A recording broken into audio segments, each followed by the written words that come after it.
despite Africa's arable land, fresh water, forests, minerals, you name it, dynamic people, the continent is challenged.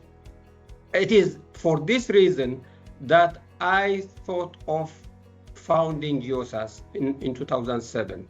It is an African-born, globally connected consulting firm dedicated to driving data-powered rural transformation.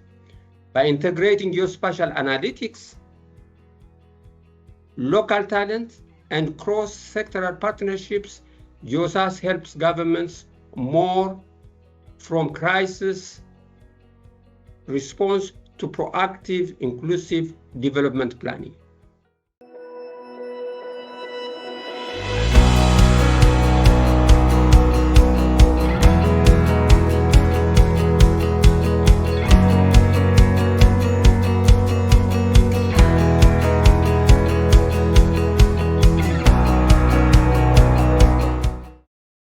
Hello and welcome to Horizons, the World Geospatial Industry podcast.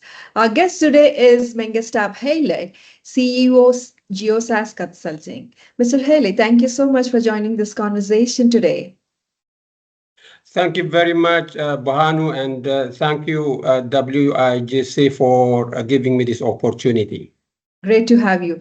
Menghestab, you have decades of rich experience and multifaceted experience, I should say, working with academia, government, international organizations, and even public-private partnerships, all committed to Africa's transformation, right? How has this experience inspired the founding of GeoSAS? Well, thank you very much for the question. And then let me start by actually what was my motivation. And my motivation is to address food security, create meaningful employment, and empower women in Africa. This drive comes from my personal experience and decades of professional experience. I come from northern Ethiopia, a very poor village, and I have been exposed to food insecurity, droughts, displacement from a young age. And I have seen our animals die because of drought. I have seen women fetching water long distances. So all that has inspired me to do something. And in fact, Bahanu, that's why I actually went to the UK and studied meteorology to address climate issues.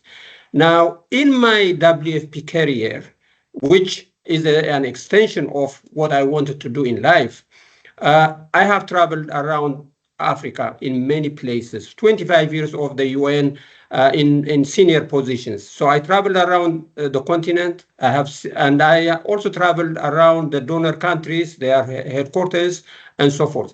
Now, I found 4 key elements that need to be addressing. One is lack of reliable data and analytics.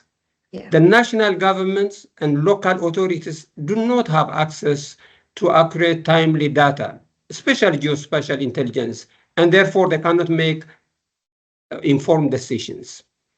2, a widening knowledge and leadership gap in the African continent. I say this why, when you have professional, experienced people retire, there is no mechanism of keeping them or transferring that experience to others. At the same time, you have young graduates who don't have any way of learning and getting the experience. 3, over dependence on foreign expertise. In many African countries that I have been to, we export or outsource to external consultants, and even at times when we could actually deal with the issues locally. 4, it's limited financing for long-term and systemic investments. You know, I worked for WFP, the humanitarian organization. Well, humanitarian aid is available when you have crisis, but that does not solve the long-term development. So the lack of private capital, blend financing, and all those kind of issues are a challenge. Now, despite Africa's arable land, fresh water, forests, minerals, you name it, dynamic people, the continent is challenged. It is for this reason that I thought of founding GeoSAS in 2007. It is an African-born, globally connected consulting firm dedicated to driving data-powered rural transformation. By integrating geospatial analytics, local talent, and cross-sectoral partnerships, GeoSAS helps governments more from crisis response to proactive, inclusive development planning. Yeah, thank you so much for that answer, Menghestab. You are a globally recognized expert in food security, climate resilience, and geospatial solutions, of course, skill development as well. I would like to understand what are some of the food security challenges in African nations right now, especially in the context of climate change, and how is GeoSAS supporting organizations address some of these challenges? Thank you for the question, Bahanu. The issue of food insecurity in the continent, and I had the opportunity to meet many presidents, heads of state, prime ministers, and so forth in my time in WFP. When I look at what are the challenges of food security in this great continent, it is number one, it is heavy dependency on smallholder farmers, rain-fed, low productivity agriculture, which is highly vulnerable to climate change and lacks modernization. 80%, 70 to 80%, we are dependent on rain-fed agriculture. And most of the people who work there are women using traditional tools. And let me share one example with you. I met the president of Zimbabwe and we were discussing this issue. And I was telling him, we were discussing why the young people are not interested in agriculture. And I was telling him, look, it is expecting on one hand, you have a phone number, a phone cell, and on the other hand, a hoe. Who would want to go into that agriculture? So for Africa, that heavy dependence on smallholder farmer and low productivity is a challenge. Second, as I say, young people are not interested in agriculture because you cannot blame them. It is not productive. They don't see it as a business. It is a sector that they see no hope. Yeah. And the other issue is rural energy poverty. In any village that I have been to, their biggest problem is there is no electricity. If you don't have electricity, then you don't have water, you don't have digital, you don't have all the elements that we talk about transformation, value addition, and you name it. So rural energy poverty is a key factor. Then you have, along this, environmental degradation. Of course, then this is made worse by the climate change and the challenge that the continent faces. Now, how can we work together to improve and address the challenges towards here? Well, first, I know data is critical for all this. If you don't have data, you don't have transparency, you cannot attract investors, you cannot make good decisions. But the traditional data collection is difficult to access. So, but luckily we have technology. We have advanced remote sensing. When I started this work 25 years and today the difference is day and night. I mean, it's a huge technological growth, but we need to make use of that. But the key problem is in the African continent, geospatial data you don't find it financed. It is not in government budgets. So I start by asking, that is the data that we need, but it is not appropriately used or appreciated. Now, what are the issues? Well, number one, it's limited awareness by governments. They don't see it as helping their national planning and service delivery. So we need to address that issue. Two, competing priorities. They have budgets to do for A, B, and so on. Fragmentation of across ministries, dependency on donor funding. So a lot of the GIS and remote sensing issues come from donors. Shortage of skills professionals, because if you don't finance it from government, then you find it not financed. So all this complex. So what GeoSAS is trying to do is start from the basics. How do we get governments to understand this? How do we help them? How do we help them to finance it? So that's where our starting point is, and that's where we want to create partnerships with others and move forward. Great. That's a very honorable work that you're doing. And as you're pursuing this vision, who are some of GeoSAS clients? What are the kind of consulting work that GeoSAS is delivering recently? We have been working with a number of institutions, and by design, the way we look at it is to build local capacity, because you cannot go to a government and tell them a foreign company is going to come and to do it for you, because that does not work. So what we are looking at is find the agencies that we can work, such as S3, Planet, GMV, Vito. There are a number of those who are willing partners to work on a number of issues. But at the same time, we need to create a local capacity that can work with them. So GeoSAS is actually working together with the partners to ensure that we have the capacity at local level, at government level, that so that when you go to governments, you don't bring a foreigner or someone to deal with their data, but you ensure that you show them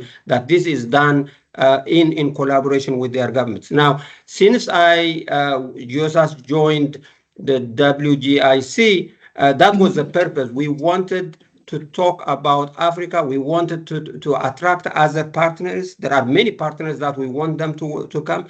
In fact, what we want to do is map the Africa continent as a whole. And if you ask anybody today, that it's not mapped, but is it possible? Of course it is possible. All the data that is required is there, but we need to map everything that is there with the technologies that we have. And therefore, my call to colleagues who listen to this is, we have the technology. We have a very rich continent. How can we use our technologies to work together and access and help those populations, but at the same time, we make money? Yeah. Menghestab, you mentioned about a number of challenges that exist in Africa and that is required to unlock to actually tap into the Africa's potential. At the same time, I see that a number of multilateral funding agencies, country level and regional level interventions are happening across the continent, right? So what, according to you, is required to bring more congruence between these organizations so as to evolve a more holistic approach to ensure rural communities see tangible and sustainable growth and not re-innovate the wheel? You are absolutely right, and you are pointing to the real issue, defragmentation and donor finance or multilateral finance, but without ensuring that governments are on board. And I think that's what in GeoSAS we are trying to do. If you go into a government and you ask them how much do they spend on surveying or on population census or any census, they spend millions and millions. But you can do that in a very cost-effective way if you use a combination of GIS, satellite data, and you name it.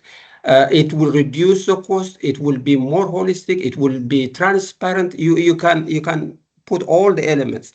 But there is a need of coordination on doing those. And over the years, in fact, 20 years ago, I wrote a proposal which called Mapping Africa. And it was actually signed by the African Union Commission and WFP to look at how can we ensure that this continent is mapped properly. But let me also tell you, the viewers, often what you find is a company comes in and they will have a contract with, say, one ministry. The other ministries will not have access to that information or to that data.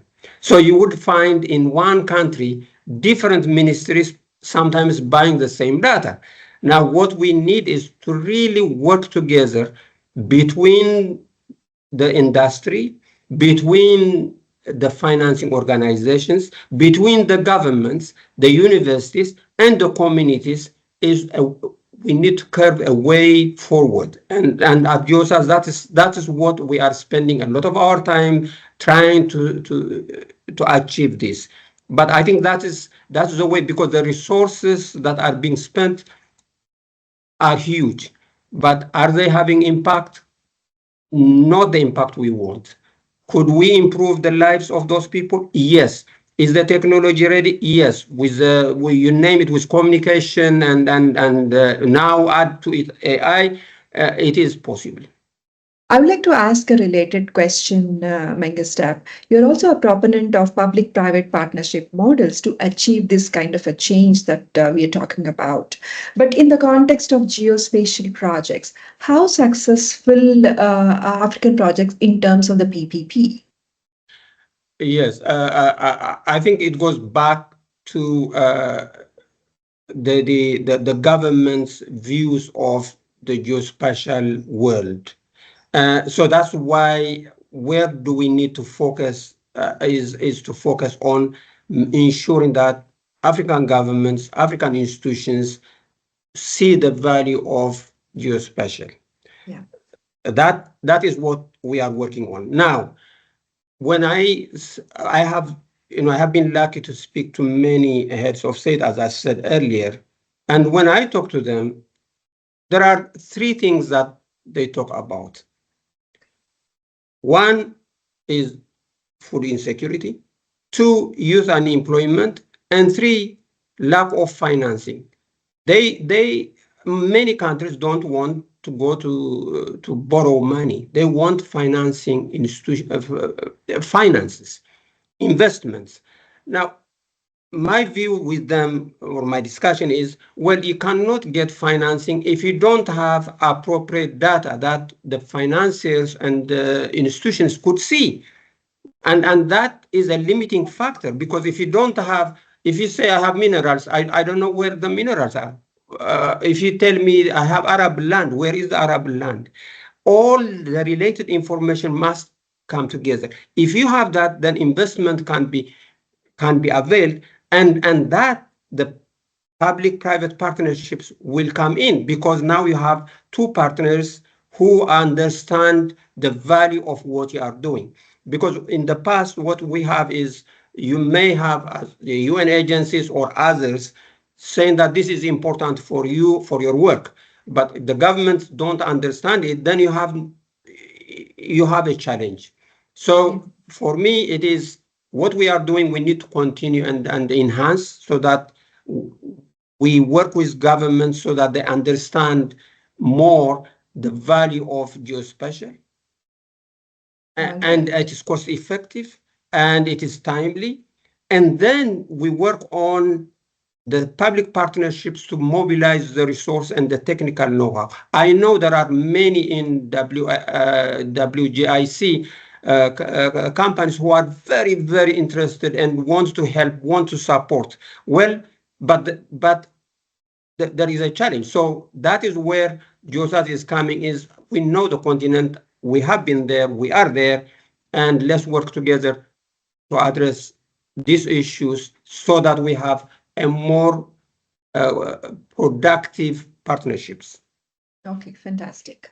I understand that a core focus of GeoSAS strategy is youth employment and women's empowerment by ensuring their participation in economic activities. You briefly mentioned about it as well.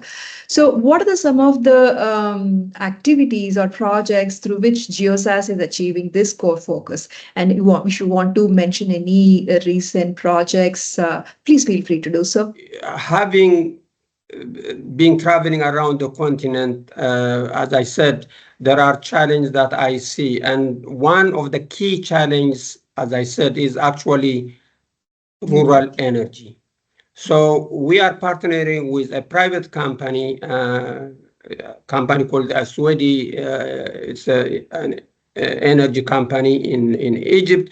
We are working on a model where we put a solar panel into a rural village, and with that solar panel, and in fact, to be specific, it is a 25 kilowatt system. We are creating digital education. We are availing water, because water for women who are fetching from distances, we are creating that. And you cannot imagine how fast this is becoming transformative. And I can tell you, those villages that we have been in, they will never be starving again. Now we have examples in this started in Zambia, but we have in different countries, and this is one example that I really see where you integrate the geospatial information, but at the same time on the ground, things that must be done in order to transform the lives of people, because people want results. If you tell them I am analyzing, I am doing this is what, but they want also to see results. So what? And that's what one example that and actually this is something that I will continue following up.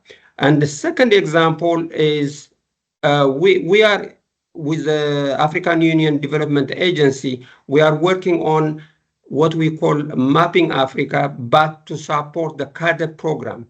CADEP is the Comprehensive Africa's Agricultural Development Program, but that can only be implemented properly if you have a geospatial data and information, because you cannot talk about agricultural trade if you don't know what to be traded. And so we are working on that as well. So we have a proposal that we are working. So those two areas I'm very proud of, but there are many other smaller projects that we are working with the World Bank, with GMV, and others. Okay. I also understand that training and capacity development are also significant needs and challenges for developing solutions in Africa, right? Is the GeoSAS working in this area and trying to bridge the gap with your consulting work? Absolutely, yes. And actually, when I started it in 2007, the whole purpose at that moment was to actually create a capacity of young people who do not have jobs in my country, in Ethiopia. I established it there because I see my friends who were directors and ministers, when they retire, they are nowhere. And then you have young people coming from universities who want to learn. And so I created this geospatial because it addresses data, addresses all analytics, but at the same time, it links the experience with the non-experienced people. Now, I'm very proud to mention this. Out of my 4 very young employees, 4 of them have gone abroad, did their PhDs, and 3 are in the US, and 1 is in Europe. They did their PhDs and they are working there. I lost them for Ethiopia, but we have them as technical people who started in a small company, and now they are in a very responsible position. So I'm very proud of that, but this is only the beginning, and we will do more. Okay, fantastic. I just want to briefly touch base with respect to GeoSAS association with the WGIC. You're a very valued member of WGIC, and I want to understand, bringing your rich expertise, I just want to understand, we are also seeing that the geospatial industry itself is witnessing a very rapid change, with systems are becoming more agile, more complex and interconnected, right? In this context, how do you see, how do you envisage for the industry body, WGIC, I mean, moving forward in making a meaningful impact? Well, thank you very much. And I think if WGIC is going to make a big difference, Africa is a place. Why? 2 aspects. One, it's a continent with a lot of young people, graduates, and it's the youngest continent. So there is a whole lot of young people who are willing to work what is needed, because the work that we do with this requires expertise. So that's one area. The second is it's a continent with all the largest natural resources, whether it is environmental, whether it is forests, whether it is the talk about climate change, talk about the Congo Basin, talk about the wildlife in Tanzania, or the various countries. So it's a continent where it has the natural resources and the human resources, and and our geospatial is an enabling environment, creates the two to link and be transform the continent. Because everyone says, "Oh, Africa is the next horizon, the next continent for growth." Well, those are the elements, and WGIC could play a key role in making sure that all those elements are put together. Great. Thank you so much. On that note, I just wanted to let you know, I'm sure you may already know that WGIC has invested significant amount of time and effort in working in African nations in the last 2 to 3 years. We have brought out 2 reports, one on geospatial PPPs in Africa, and the second on geospatial, GeoAction. It's called, second one is called GeoAction Africa, which is more about agriculture and food security in Africa as well. Thank you so much for this conversation, Menghestab. I really appreciate taking your time. A pleasure. Thank you very much, and for this opportunity.